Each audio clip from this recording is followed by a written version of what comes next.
د براءت اعلان دی د الله او د هغه پیغمبر لخوا هغو مشرکانو ته چې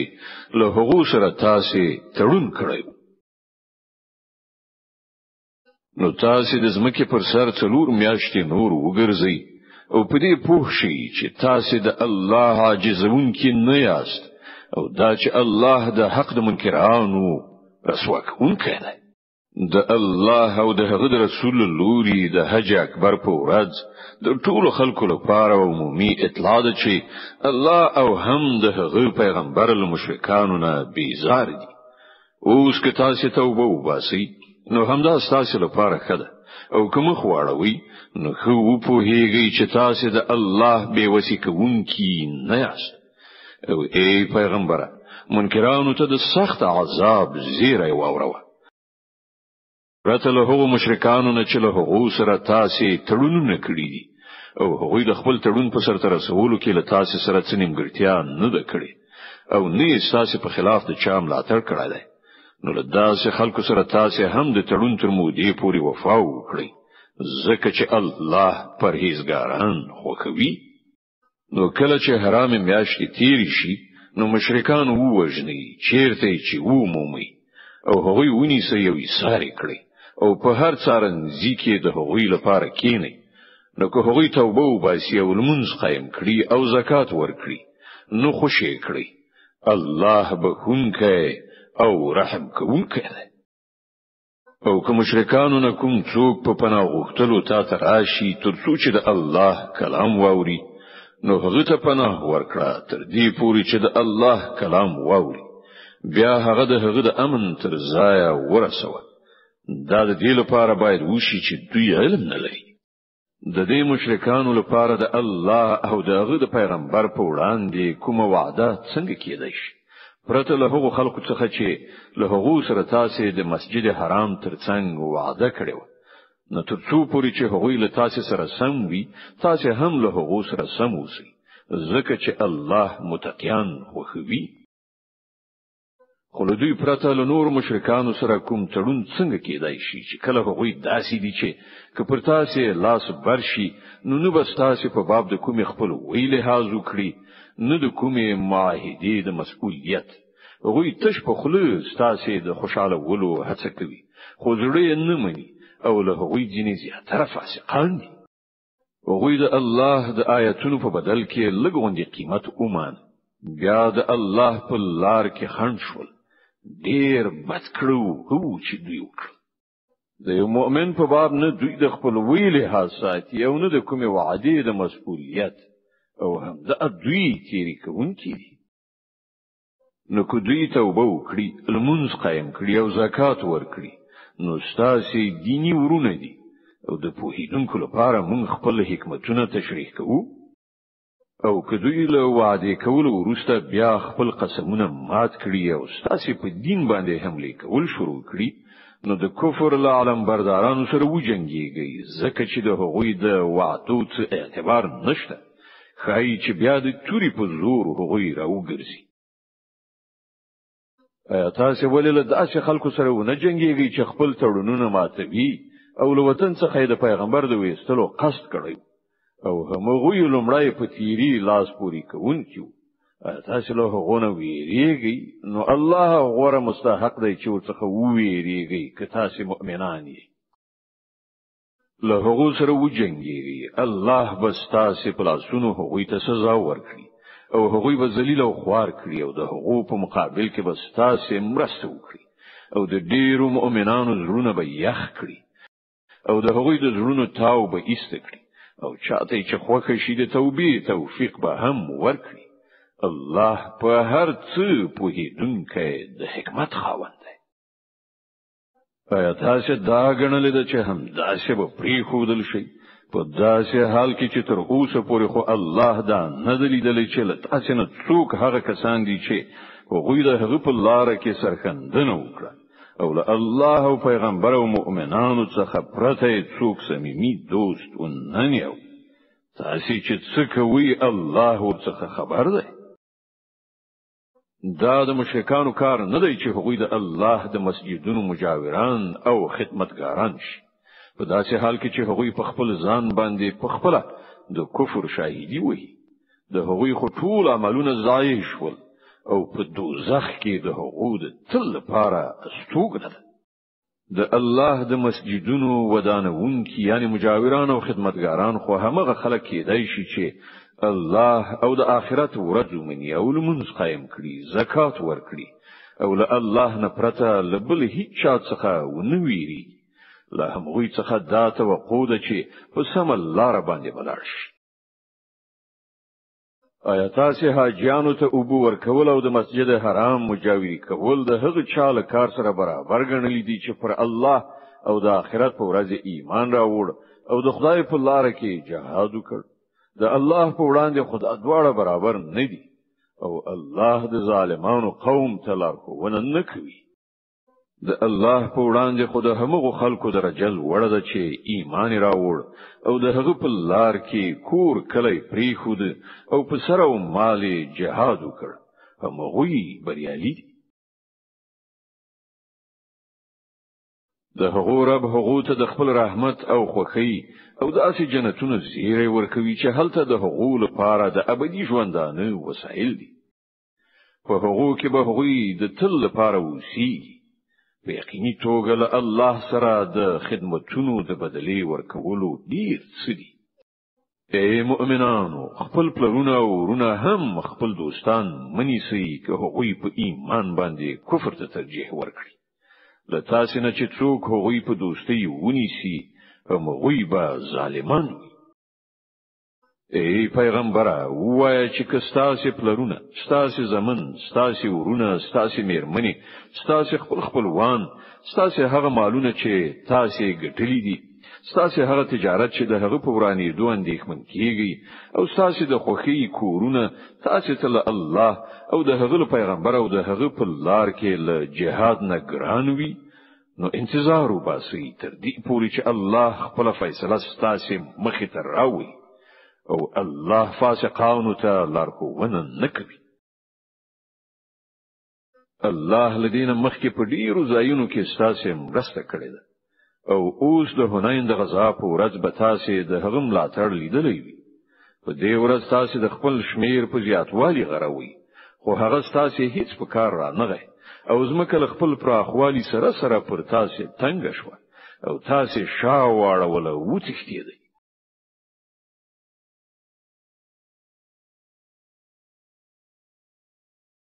بیا الله خپل ډاډینه پر خپل پیغمبر او پر مؤمنانو باندې نازل کړ او هغه لخر را کوز کړ چې تاسو نه لید او د حق منکرانو ته سزا ورکړه چې همدا د حقوق خلکو لپاره بدله ده چې له حق منکر شي بیا به تاسو دا هم لیدلی وی چې له دا ډول سزا ورکولو نه وروسته چې الله چاته وغواړي د توبې توفیق هم وربخي الله بخونکه او رحم کوونکی دی اے مؤمنانو مشرکان ناولی دي نو لسکال نو ورسته باید دوی مسجد حرام ته ورنږدې نشي او که تاسو له تنګلاسۍ نه په ویره کې یاست نو لري نه ده چې الله وغواړي نو تاسو به په خپل فضل سره شتمن کړئ الله په هر څه په د حکمت څښتن دی له اهل کتابونو د هغو خلکو په خلاف وجنګيږي چې په الله او د آخرت په ورځ ایمان نه راوړي او چې الله او د هغه پیغمبر حرام کړی دي هغه نه حراموي او حق دین خپل دین نه ګرځوي له هغو سره وجنګيږي تر دې پورې چې په خپل لاس جزیه ورکړي او واړو خوښ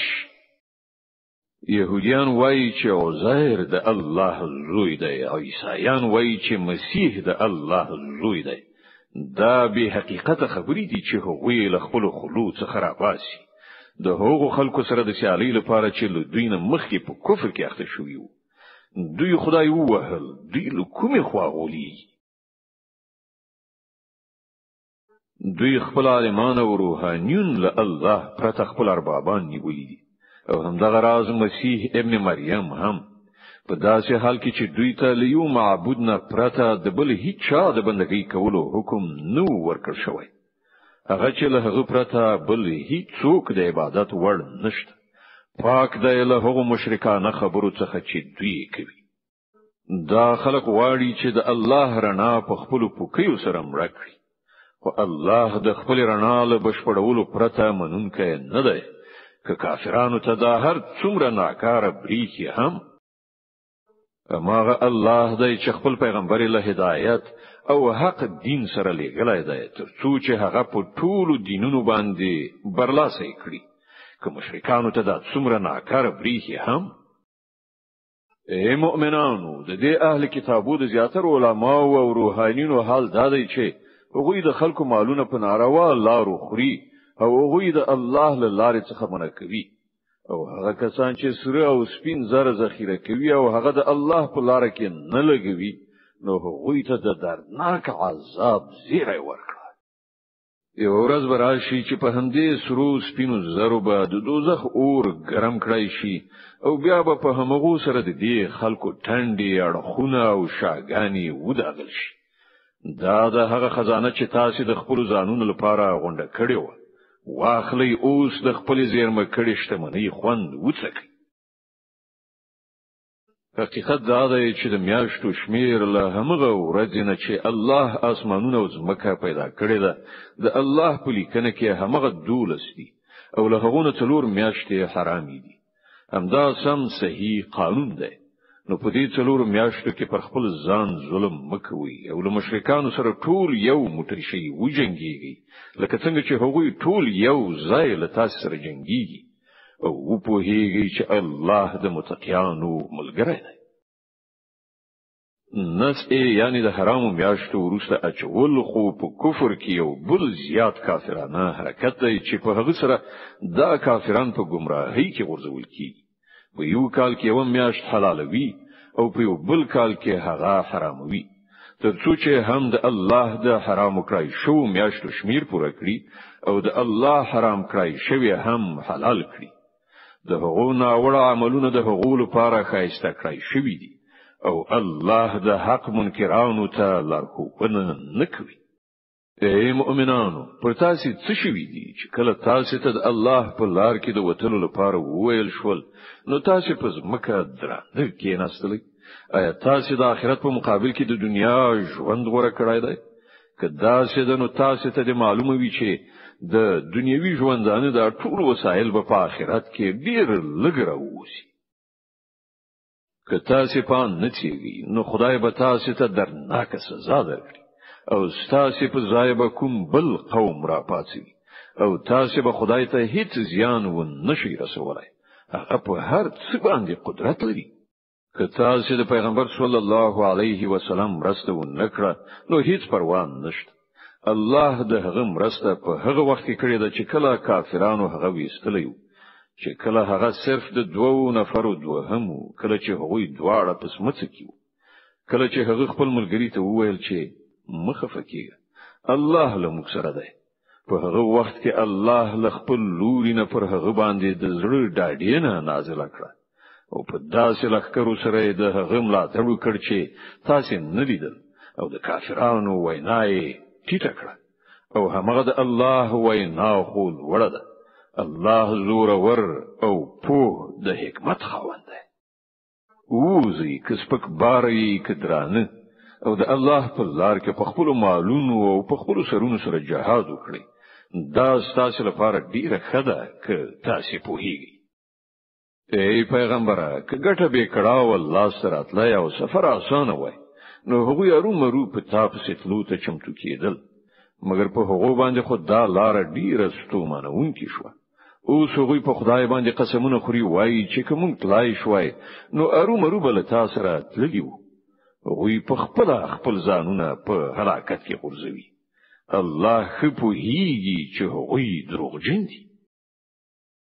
ای پیغمبره الله دې تاسو معافي وکړي تا ولې هغوی رخصت کړل تا باید په خپل رخصت نه وای ورکړای ترڅو چې تاسو څنګه شوی وای چې کوم خلک ریښتینی دي او دروغجن دي هم پیژندلی وای کوم کسان چې په الله او د آخرت په ورځ باندې ایمان لري هغوی خو به هیڅ کله لتانه دا غوښتنه و نکړي چې هغوی د خپل مالونو او سرونو سره له جهاد کولو نه معاف کړي شي الله پرهیزګاران خو پیژني دا سي پوښتنه خو یوازې همغه خلک کوي چې په الله او د آخرت په ورځ ایمان نه لري. په زړونو کې شک دی او هغوی په همغه خپل شک کې سرګردان دي. که په رښتیا سره هغوی د وتلو اراده درلودلای نو هغوی به د دې لپاره څه تیاری نیولای وای، خو د هغو پاتون له سره د الله خوښ نو ځکه خو یې هغوی سست کړل او ویل شول چې کینې له ناستو سره. که هغوی له تاسو سره وتلی وای نو په تاسو کې به له تخریب نه پرته نور څه نو زیات کړي. هغوی به تاسو په منځ کې د فتنې اچولو لپاره منډې ترلې کړې وای. او تاسو د ډلې حالت دا دی چې تر اوسه پورې پکې ډیر داسې خلک شته چې د هغو خبرې تاسو د ضرر لپاره اوري. الله دا ظالمان خو پیژني. لدین مخکې هم دوی د فتنې راپورته کولو هلې ځلې کړې دي او ستاسو د ناکامولو لپاره دوی تدبیرونه سرچپه کړې دي تر دې پورې چې حق راغی او د الله دین ټینګ شو. په داسې حال کې چې دوی دا نه خوښاو. له هغو نه څوک داسې دي چې وایي ما ته رخصت راکړه او ما په فتنه کې ما چوه. واوره په فتنه کې خود دوی غورځېدلي دي او دوزخ دا کافران را ایسار کړي دي. که تا ته ښېګڼه رسیږي نو دوی زورېږي او که په تا باندې څه کړاو راځي نو دوی مخاړوي، خوشاله ګرځي او وایي چې ښه وشول موږ د مخه خپل کار برابر کړیو. دوی ته ووایا مونږ ته هیڅ کله ضرر یا ښېګڼه نه رسیږي مګر هغه چې الله راته لیکلي دي.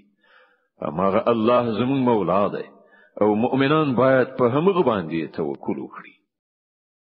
دوی ته ووایا تاسو چې زموږ په باب کوم شي ته سترګې په لاره یاست هغه لدې پرته بل څه دی چې له دوه ښېګڼو یعنی له بریالیتوب او شهادت نه یو ده. او مونږ چې تاسو په باب کوم شي ته سترګې په لاره یو هغه دا دی چې الله په خپل تاسو ته سزا درکوي یا زمون په لاسونو درکوي. خنو اوس تاسو هم انتظار وکړئ او مونږ هم له تاسو سره منتظر یو.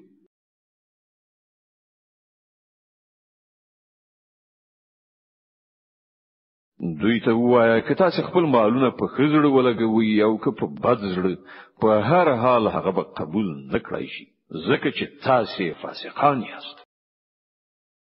د هغو د ورکړای شو مالونو د نه قبلېدو دلیل لدی پرته بل څه نه دی چې هغوی په الله او د هغه په پیغمبر باندې کافران شوي دي. المانځ ته چې راځي نو زړه نازړه راځي او د خدای په لار کې چې لګښت کوي نو په بد زړه یې کوي. د دوی د مالونو او شتمنۍ او د دوی د اولادونو د زیاتوالي په لیدلو مغولېږي. الله خدا غواړي چې د همدې شیانو په وسیله دوی په دنیوي ژوندانه کې هم په عذاب اخته کړي او چې دوی عمر هم نو له حق نه د منکر توپ په حالت کې عمر. هغوی په خدای باندې په قسمونو کولو وایي چې موږ له تاسو څخه یو په داسې حال کې چې هغوی هیڅ کله له تاسو نه دي. په اصل کې هغوی داسې خلک دي چې له تاسو نه په ویره کې. که هغوی کوم د پناه ځای ومومي یا کوم سمڅه یا د ننوتلو ځای نو بزغلی او په هغه کې به ځانونه پټ کړي. ومنهم من يلمزك في الصدقات فإن أعطوا منها رضوا وإن لم يعطوا منها إذا هم يسخطون. څه خبرو چې الله او پیغمبر چې هر څه هغه ته ورکړیو په هغه باندې خوشاله وای او ویلی وای چې الله زموږ لپاره کافی دی. هغه به په خپل فضل سره مونږ ته نور ډیر څه راکړي او د هغه پیغمبر به هم پر مونږ باندې پیرزوینه وکړي. مونږ د الله په لوري سترګې نیولې. دا صدقې خو په اصل کې د فقیرانو او مسکینانو لپاره دي او د هغو خلکو لپاره دي چې د صدقو د چارو مامورین وي او د هغو لپاره چې د هغو زړونه په لاس راوړل مقصد وي. د غرض د غاړو د آزادولو او د پورولو د مرستې لپاره د خدای په لار کې او په مسافر پالنه کې د استعمالولو لپاره دي. د الله له لوري یو فریضه ده او الله په هر څه پوهیدونکی او د حکمت خاوند دی. له دوی نه ځینې خلک دي چې په خپل خبرو سره پیغمبر زوروي او وایي چې دا سړی ټول غوږونه دي، یعنی هر خبره اوري او اعتبار پرې کوي. وایا هغه ستاسو د ښېګڼې لپاره داسې دی، په الله باندې ایمان لري او پر مؤمنانو اعتماد کوي، او له تاسو نه چې څوک د ایمان خاوندان دي د هغو لپاره له سره تر پایه رحمت دی، او کوم کسان چې د الله پیغمبر زوروي د هغو لپاره دردناکه سزا ده. دوی تاسو ته د الله په نامه قسم خوري ترڅو چې تاسو راضي کړي، په داسې حال کې چې دوی مؤمنان وي نو الله او پیغمبر د دې زیات وړ دی چې دوی د هغوی د راضي کولو فکر وکړي. آیا دوی ته معلومات نشته چې څوک چې له الله او پیغمبر سره مقابله کوي د هغه لپاره د دوزخ اور دی چې په هغه کې به هغوی د تل لپاره اوسېږي؟ دا ډیره لویه رسوایی ده. دا منافقان ویریږي چې چیرته په مسلمانانو باندې کومه داسې سوره نازله نشي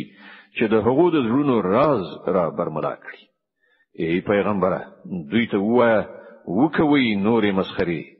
الله د هغه را برتیرونکی دی چې تاسې له برتیره کېدو څخه ویریږي. کله دوی نه پوښتنه وکړي چې تاسې څه خبرې کولې، نو سم د لاسه به وایي چې مونږ خو ټوکې مسخرې او ساتیری کوله. دوی ته ووایه آیا ستاسې مسخرې ساتیری له الله او د هغه آیاتونو او د هغه پیغمبر سره وو؟ اوس زړونه مه جوړوئ، تاسې له ایمان وروسته کافر شوي یاست. که مونږ له تاسې نه یوه ډله وبخو هم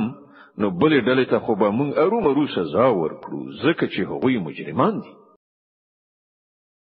منافقان نارینه او منافقان ښځې ټول یو د بل په څیر دي، په بدی امر کوي او له نیکۍ نه منع کوي او خپل لاسونه له خیر نه موټی کړی ساتي. دوی الله هیر کړ نو الله هم هغوی هیر کړل. په یقیني ډول دا منافقان هم دوی فاسقان دي. د دې منافقانو نارینه او ښځو او د کافرانو لپاره الله د دوزخ اور وعده کړی ده چې په هغه کې هغوی تل اوسېږي. همغه د دوی لپاره مناسب دی. پر هغو باندې د الله نفرین دی او د هغو لپاره نه ختمېدونکی عذاب دی.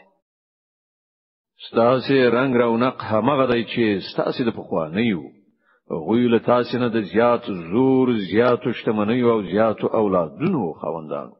نو هغوی په نړۍ کې خپل برخه مزي چرچې وکړي او تاسو هم خپل برخه مزي چرچې همغه سي وکړي لکه چې هغوی کړی وي، او په همغه خبرو اترو کې تاسو هم بوخت شوي لکه چې هغوی پکې بوخت شوي وو. نو د هغو عاقبت دا شو چې په دنیا او آخرت کې د هغو ټول کړو ضایع شول او هغوی په تباہی کې. آیا دې خلکو ته د خپل مخکنیو تاریخ نه دی رسیدلی؟ د نوح د قوم، د عادیانو، د سمودیانو، د ابراهیم د قوم، د مدین د خلکو او د هغو کلیو چې نسکور کړای شول. د هغو پیغمبرانو هغو ته لښکاره څرګندو نښانو سره راغله. بیا دا د الله کار نو چې پر هغو باندې ظلم کړی وای، خو هغوی په خپلو ځانونو ظلم کوونکي وو. مؤمنان نارینه او مؤمنان ښځې دا ټول دی یو بل دوستان دي. په خو چارو امر او له بدیو نه منع کوي، لمونځونه قایموي، زکات ورکوي او د الله او د هغه د پیغمبر اطاعت کوي. دا هغه کسان دي چې پر هغو باندې به د الله رحمت نازلي. بشک الله پر ټول بر لاس او د حکمت خاوند دی. لدغه مؤمنانو نارینه او ښځو سره د الله وعده ده چې دوی ته به داسې باغونه ورکړي چې تر هغو لاندې به ویالې بهیږي او دوی به پکې د تل لپاره اوسي. په هغو تل کې راز باغونو کې به د دوی لپاره ستره استوګنځي وي او تر هر څه زیات دا چې د الله رضا به ور په برخه وي. همدا ستر برای دی. ای پیغمبره، له کافرانو او منافقانو دواړو سره په پوره طاقت مقابله وکړه او له هغو سره ډیر سخت برخورد وکړه. په پای کې د هغو هستوګنځي دوزخ دی او هغه د اوسېدو ډیر ناکاره ځای دی.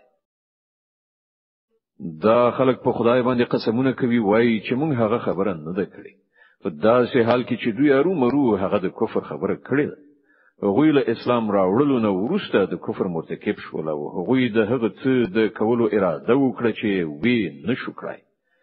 د هغو دا ټول غوسه په دې خبره ده چې الله او د هغه پیغمبر په خپل لورین سره هغوی شتمن کړی دي. اوس که دوی خپل دغه کړن چارې نه راوګرځي نو د همدوی لپاره خده او که دوی راونه ګرځي نو الله به دوی ته ډیره دردناکه سزا ورکړي، هم په دنیا کې او هم په آخرت کې. او په ځمکه کې هیڅ څوک داسې نشته چې د دوی ملاتړ او مرستندوی وي. له دوی نه ځینې داسې هم دي چې هغه له الله سره وعده کړی و چې که هغه په خپل فضل سره پر مونږ لوريانه وکړه نو مونږ به خیرات ورکړو او نیک عمل وشو. وکله چې الله په خپل فضل سره هغوی شتمن کړل نو هغوی بخیلی غوړه کړه او له خپل وعده څخه داسې وګرځیدل چې په هغه باندې پروا قدر نشته. نتیجه دا راوتله چې د هغوی د دې بدلوزي لامل چې له الله سره وکړه او د هغو دروغ لامل چې هغوی وای الله د هغو په زړونو کې نفاق واچو چې د هغه حضور ته د هغو د وړاندې کېدو تر ورځې پورې به په هغه پسې تک پرې نه. دا خلک په دې نه دی پوهیدلی چې الله تعالی د هغو پټ رازونه او پټ مشورې ښکار دي او هغه له ټول غیبی خبرو څخه په پوره ډول خبر دی. هغه پیژني هغه بخیل شتمن چې د هغو مؤمنانو په مالی قربانیو باندې تفسیری کوي چې په خوخه او مینه لګوي او په هغو کسانو پورې مسخري کوي چې له هغو سره د خدای په لار کې د لګولو لپاره لدی پرته نور څه نشته چې هغوی په خپل ځان باندې تکلیف تیروي او لګښت کوي. الله په دې ملنډو وهونکو پورې مسخري کوي او د هغو لپاره دردناکه سزا ده. ای پیغمبره کته داسې خلکو لپاره بخنه وغواړي او کيونه غواړي کته او یا زله هم د دوی د بخنې هیله وکړي نو الله به هغوی هیڅ کله ونه بخي ځکه چې هغوی په الله او د هغه په پیغمبر باندې کافر شوي دي او الله فاسقانو ته درغیدو لار نه خي. کوم خلکو ته چې د بیرته پاتې کېدو رخصت ورکړای شوی وو هغوی د الله له پیغمبر سره د ملګرتیا په نکولو او په کور کې کېناستلو باندې خوشاله شول او دا یې خوښه نشو چې د الله په لار کې په سره او مال سره جهاد وکړي. هغوی خلکو ته وویل چې په دې سخته ګرمۍ کې جهاد ته مه وځئ. دوی ته ووایه چې د دوزخ اور له دینه زیات ګرم دی. کاش کې له هغو سره د دې شعور وای. اوس په کار ده چې دا خلک خندا کم کړي او ژاړي زیات ځکه کومه بدی چې دوی کوي د هغې جزا هم داسې ده چې دوی ته پر هغې باندې ژړا پکار ده.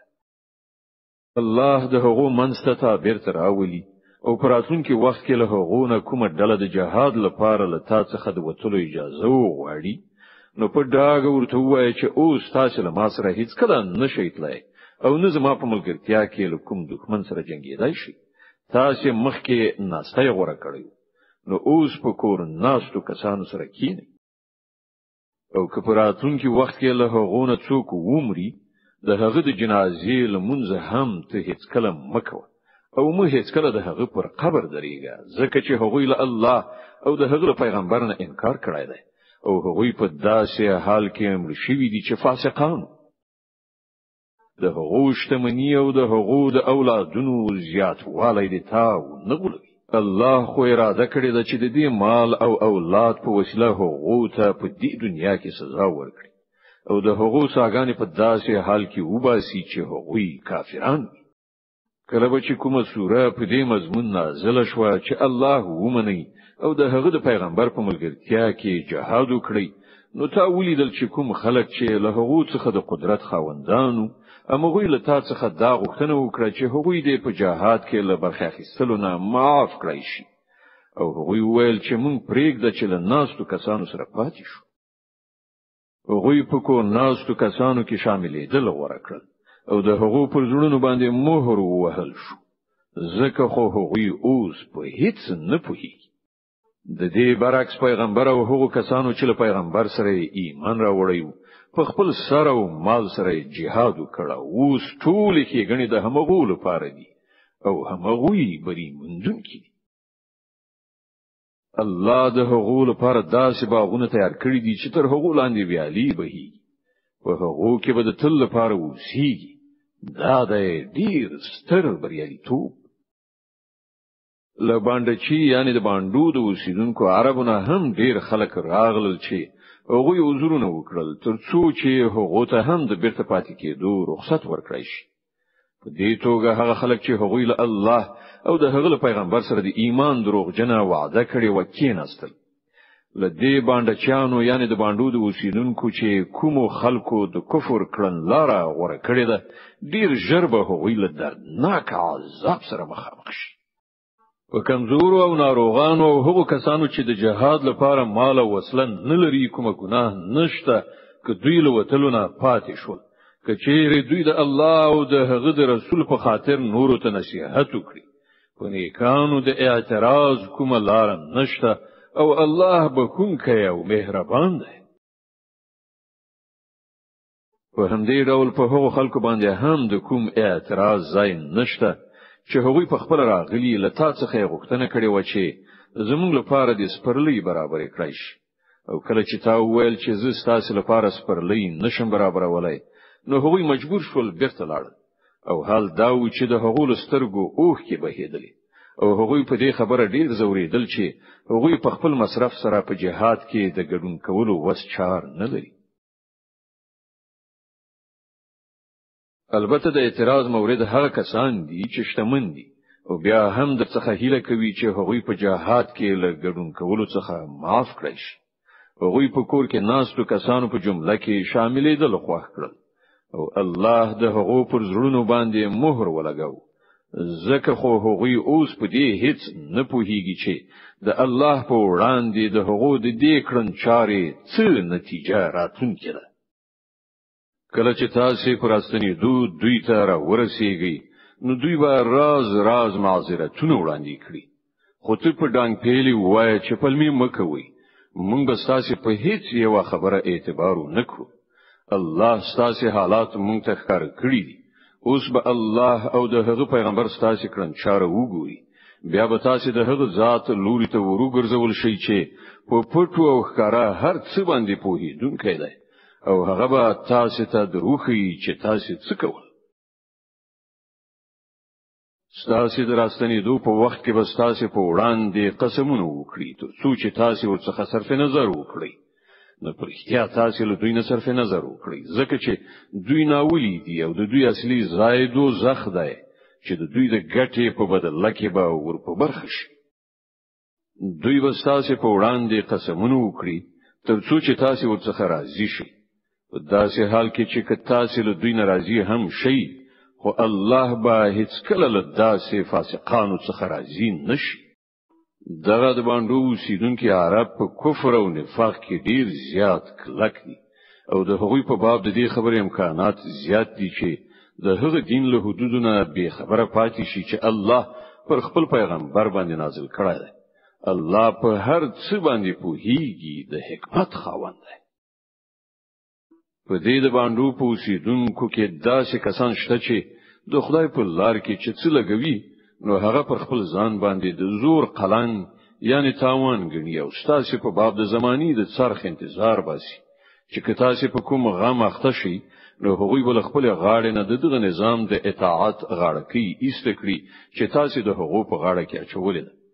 په داسې حال کې چې د بدی څرخ په خپل پر هم دوی مسلط ده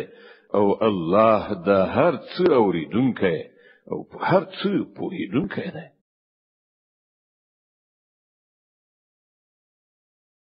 او له هم دې باندې چانو یعنی د باندې د اوسیدونکو نه ځینې خلک داسې هم شته چې په الله او د آخرت پر ورځ ایمان لري او چې لګوي هغه الله ته د نږدې کېدو او له پیغمبر نه د رحمت د دعاګانو اخیستلو وسیله ګرځي. او هغه ارومرو د هغو لپاره د نږدې والی وسیله ده او الله به ارومرو هغوی په خپل رحمت کې داخل کړي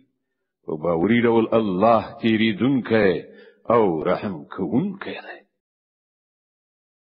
هغه مهاجرین او انصار چې هغوی تر ټولو د مخه د ایمان بلنې ته په لبیک ویلو کې وړاندې شول دغه راز هغه کسان چې ورسته له ریښتینولۍ سره په هغو پسې راغلل الله له هغو نه خوښ شو او هغوی له الله نه خوښ شول. الله د هغو لپاره داسې باغونه تیار کړی دي چې تر هغو لاندې به ویالي بهیږي او هغوی به پکې د تل لپاره اوسېږي. همدا ډیر لوی بریالیتوب دی.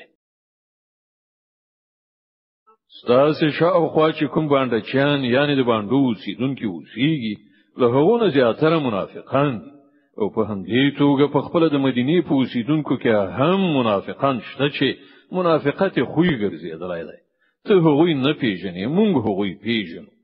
موږ به هغو ته 2 ځلې سزا ورکړو، بیا به هغوی د ډېرې سترې سزا لپاره بیرته راوستل شي. ځینې نور خلک دي چې هغوی په خپل ګناهونو اعتراف کړی دی. د هغوی عمل ګډوډ دی، څه ښه دی څه بد، لري نه ده چې الله پر هغو باندې بیا مهربان شي، ځکه هغه تیریدونکی او رحم کوونکی دی. ای پیغمبره، ته د هغوی له مالونو څخه د صدقې په اخیستلو سره هغوی پاک کړه او د نیکی په لار کې هغوی وهڅوه او د هغو په حق کې د رحمت دعا وکړه، ځکه چې ستا دعا به د هغو لپاره د ډاډینې وسیله وي. الله هر څه اوري او په هر څه پوهیږي. آیا دې خلکو ته معلومه نه ده چې همغه الله دی چې د خپل بندگانو توبه قبلوي او د هغو خیراتونو ته منظوري وربخي، او دا چې الله خو معاف کوونکی او رحیم دی؟ او ای پیغمبر، دوی ته ووایه چې تاسو عمل کوئ، الله او د هغه پیغمبر او مؤمنان ټول به وګوري چې تاسو کړو وړو اوس څه دي. بیا به تاسو د هغه ذات لوري ته ورګرځول شي چې په پټو او ښکارو هر څه باندې پوهیږي، او هغه به تاسو ته دروخي چې تاسو څه کوئ. ځینې نور خلک دي چې د هغو معامله یعنی د هغو توبې مننه د الله په حکم تر اوسه پورې معطل ده. که خوښ شي سزا به ورکړي او که خوښ شي پر هغو باندې بیا مهربان شي. الله په هر څه باندې پوهیږي او د حکمت څښتن دی. ځینې نور خلک دي چې هغوی په دې غرض یو مسجد ودان کړی چې د حق بلنې ته تاوان ورسوي او د خدای د بندګۍ کولو په ځای کفر غوړه کړي او په مؤمنانو کې تفریقه واچوي او دا په ظاهر عبادت ځای د هغه چا لپاره څارو ځای جوړ کړي چې د دین مخکې د خدای او د هغه د پیغمبر پر خلاف په جګړه لاس پورې کړی دی. وی به ارومرو په قسم خورلو سره وایي چې مونږ خو لنیکی پرته د کوم بل شي اراده نه درلوده، خو الله شاهد دی چې هغوی بیخي دروغجن دي. ته هیڅ کله په دغه ودانۍ کې مدرېږه. کوم مسجد چې له لومړۍ ورځې نه د تقوا پر بنسټ ودان شوی وو، همغه د دې خو وړ دی چې ته په هغه کې د عبادت لپاره ودرې. په هغه کې داسې خلک دي چې سپېڅلتیا خوښوي او د الله هم دغه سپېڅلتیا غوړه کوونکی خوښ. نو ستاسو څه ګمان دی چې غوړه انسان هغه دی چې هغه د خپل ودانۍ بنسټ د خدای په ویره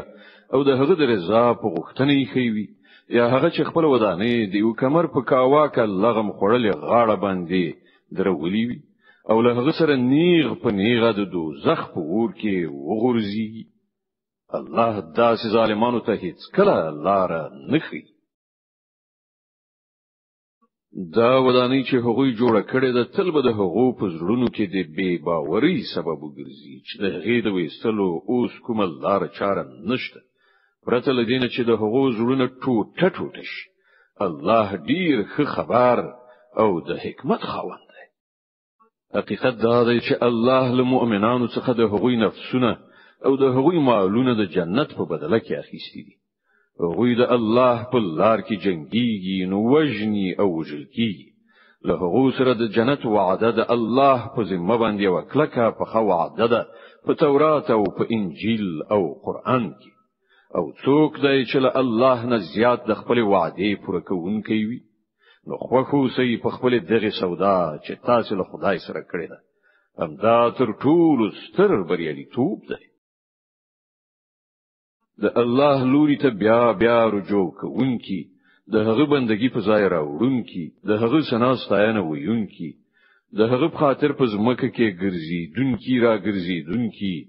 د هغه په وړاندې رکوع او سجده کوونکی، په نیکی حکم کوونکی، له بدۍ نه منع کوونکی، د الله د حدودو ساتونکی. هغه مؤمنان هم دغه شان وي چې الله سره د راکړې ورکړې دا معامله سره رسوي او ای پیغمبره دغه مؤمنانو ته زیری ورکړه له پیغمبر او هغو کسانو سره چې ایمان راوړای دا نه ښایي چې د مشرکانو لپاره د بخښنې دعاوې وکړي اگر که هغه د دوی خپلوان هم وي کله چې دوی ته دا خبره روښانه شوې ده چې هغوی د دوزخ وړ دي ابراهیم چې د خپل پلار لپاره د بخښنې کومه دعا کړې و هغه خو د هغې وعدې له مخې و چې هغه له خپل پلار سره کړې و او کله چې هغه ته دا خبره روښانه شو چې د هغه پلار د خدای دښمن دی نو له هغه څخه بیزار شو حق دا دی چې ابراهیم ډیر زړه سوان دی له خدای ویریدونکی او د زغم خاوند د الله دا کړن لار نه ده چې خلق له هدایت ورکول نو ورسته بیرته په گمراهۍ کې اخته کړي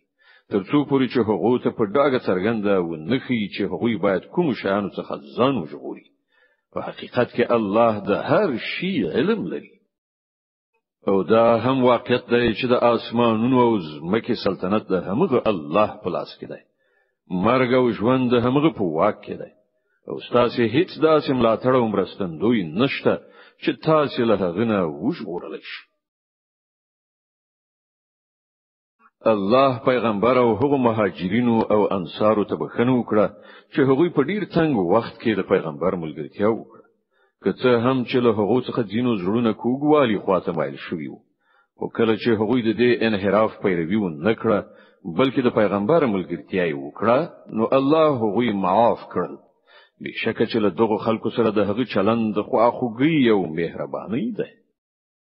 او هغه درې تنه هم معاف کړل چې د هغوی معاملې زندول شوی کله چې زمکه له خپل ټولي پراختیا سره پر هغوی تنگ شو او د هغوی خپل ځانونه هم په هغو باندې پیټی شول او هغوی دا وګڼل چې له الله څخه د ژغورل کېدو لپاره د پناه کوم بل ځای په خپل د الله د رحمت له لمنې څخه پرته نشته نو الله په خپل مهرباني سره د هغو لوري ته رجوع وکړه ترڅو چې هغوی د هغه لوري ته راوګرځي او باوري ډول هغه معاف کوونکی او رحم کوونکی دی اے مؤمنانو له الله نه ویریږي او د ریښتینو خلکو ملګری شي د مدینه اوسیدونکو او د شاو خوا د باندې اوسیدونکو ته دا هیڅ کله نه خایدله چې د الله پیغمبري پریخه او په کور ناست وای او له هغه نه په بے پروايي سره د خپل ځانونو په فکر کې شوی وای ځکه چې داسې به هیڅ کله نوي چې هغوی د الله په لار کې د لوګي تندې او بدني تکلیف څخه کړهو وګالي او د حق د منکرانو چې کوم لار بدی سي هغوی پرې کوم ګام واخلي او لکم دښمن څخه چې له حق سره دښمنی وي څه غچ واخلي او د هغه په بدل کې هغه ته یو نیک عمل ونلیکل شي دا باوري ده چې د الله په وړاندې د نیکانو د خدمت حق نه ځای کی په همدې ډول دا به هم هیڅ کله نه وي چې د خدای په لار کې هغوی څه لګ ډیر لګښت کوي او د جهاد په منډو ترړو کې هغوی کوم ناو یعنی درو وهي یعنی پر ولاړ شي او د هغو په حق کې هغه ونلیکل شي ترڅو چې الله د هغوی د دې غوړه کړن چاري مکافات حقوق ورکړي او دا څه ضروری نه و چې مؤمنان ټول مخې وتلی وای او دا څه ولې ونشو چې د هغوی د نفوس له هر برخه نه یو څه کسان وتلی وای او د دینی پوهې له تحصیل نه ورسته بیرته راستانه شوی او د خپل سیمې اوسیدونکو خبردار کړی وای ترڅو هغوی له غیر اسلامي چارچلن نه ډډه کړی وای اے مؤمنانو د حق له هغو منکرانو سره وجنګیږي چې تاسو ته نږدې دي او باید هغوی په تاسو کې سختي عمومي او په هیږي چې الله د پرهیزګارانو ملګری دی کله چې کومه سوره نازله شي نو له منافقانو څخه ځینې د ملنډو په توګه له خپل ملګرو څخه پوښتنه کوي چې له تاسو نه د چا ایمان په دې صورت سره زیات شو د دې جواب دا دی کوم کسانو چې ایمان راوړای دی د هغو په ایمان کې خو په واقع کې د هر نازلیدونکو سورې زیاتوالی راوستی دی او هغوی پر خوشاله دي البته د کوم خلکو په زړونو کې چې د منافقت ناروغي لګیدلې و د هغو په پخوانی پلیدۍ باندې هر نوې سوري یو بل پلیدي زیاته کړه